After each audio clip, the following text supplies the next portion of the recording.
Hi there. I was just taking a nap because I have not been getting enough sleep. No, I'm just kidding. Today on this video we are going to talk about sleep. It's a big deal. Did you know that 1/3 of Americans get less than 6 hours of sleep per night? Does that sound like enough to you? Well, it's not. Adult males and females need between 7 and 9 hours of sleep per night to feel their best and perform their best. So clocking in at less than 6 hours obviously leaves a huge gap in terms of your health. So why is it so important to get good sleep? The obvious thing is that you don't feel as good when you are sleep deprived. Just think about it. Most of you watching this have probably gone through a season in your life where you've had a little tiny baby in the house and you don't get any sleep and you're just walking around like a zombie and you don't feel like you have energy, you just are grouchy, all of those things. So the first obvious thing is you just don't feel well. The other thing that it's not quite so obvious because it's not something that shows up immediately is that your body doesn't heal and recover as best as it could if you get a full 7 to 9 hours of sleep. So that means that this regeneration process that is so important for immune health, for cellular repair and turnover, like rebuilding. Our bodies are in this constant state of breaking down and rebuilding, and if we don't sleep enough, then we shortchange that process, and we can end up sick and tired and not feeling good because of it. So that's the obvious thing. The stress hormone cortisol raises with not enough sleep. And there was a study I saw some time ago that suggested that for optimum cortisol production and functioning, 7.5 hours is the sweet spot. So just some things to think about. Why is that important? It's super important. People that sleep more maintain healthier weights. So if you're struggling with that, maybe you didn't think about getting more sleep as the answer to that, but it's a huge deal. And I think that ties back into the stress response and the cortisol, because when your cortisol is really high, you have a hard time maintaining a healthy weight because it sends the messages to your body to store fat. But so let's talk about how the hows and the practical things about sleep. It seems so simple. You go to bed and you get 7 to 9 hours of sleep, right? Doesn't matter what time you sleep. Not true. The best, most restorative sleep you're going to get happens between 10 p.m. and 2 a.m. So if you're staying up till midnight, even if you're sleeping until 8 or 9 o'clock in the morning, that's not the optimal time to be asleep, because you miss out on the first 2 hours of that deep sleep.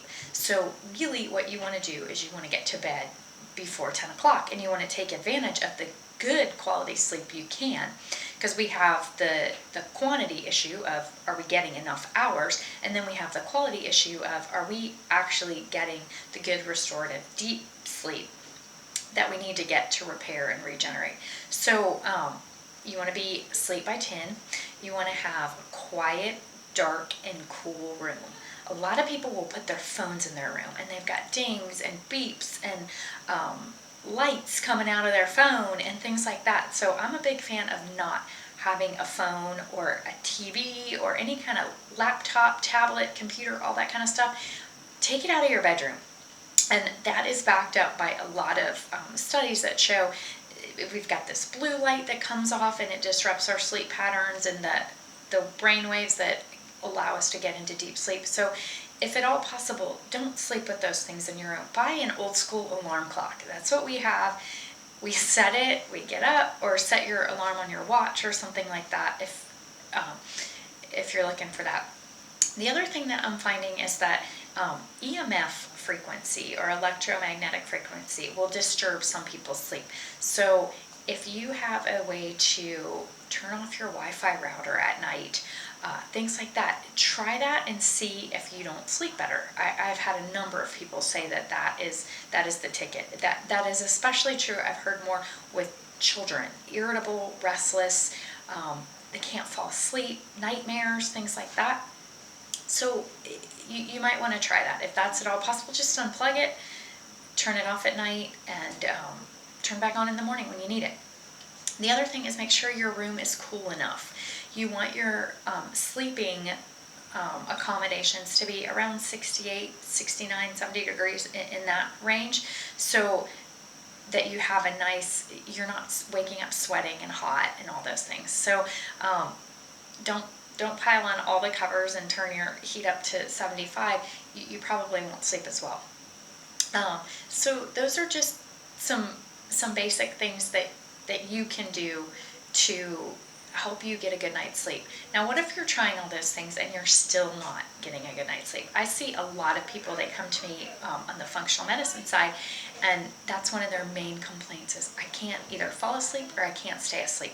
And there are a number of issues that can cause that, and that's one of my jobs as their tour guide on their journey to better health, is to help them uncover the source of that. And that can look like anything from blood sugar handling issues to adrenal stress and fatigue. So their stress handling system is shot, and there's some things that we do to help rebalance that, and short-term things to help get them sleeping through the night.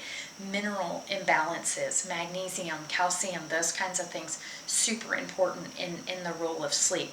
So we analyze that, and then that is always one of my first priorities. Digestion and sleep are my top two hit the ground running things that we have to work on first, because if you're not sleeping, you just don't feel good, and you're cranky and grouchy, and you're not performing, and you're leaving money on the table at work. Especially if you own a business, because your brain is just not firing on all cylinders when you're tired. You're not going to show up your best for your family and yourself and your kids and all of the commitments that you have made. If you're tired and cranky, you just don't do that well. And so that is always like priority number one. That, and then digestion as well, because a lot of the intervention strategies I do to help improve people's health rely on the use of good quality nutrition through their food, and then supplements or herbs or some kind of product that they're taking that they need to absorb and have good digestion for. So that is a great starting point. If you're not sleeping well and you're trying all those things, definitely it's something that sooner or later that catches up in a bad way to you. So you want to make sure that you're getting some help for that and working through that. So anyway, I hope that helped you just get some ideas and understand the importance of sleep.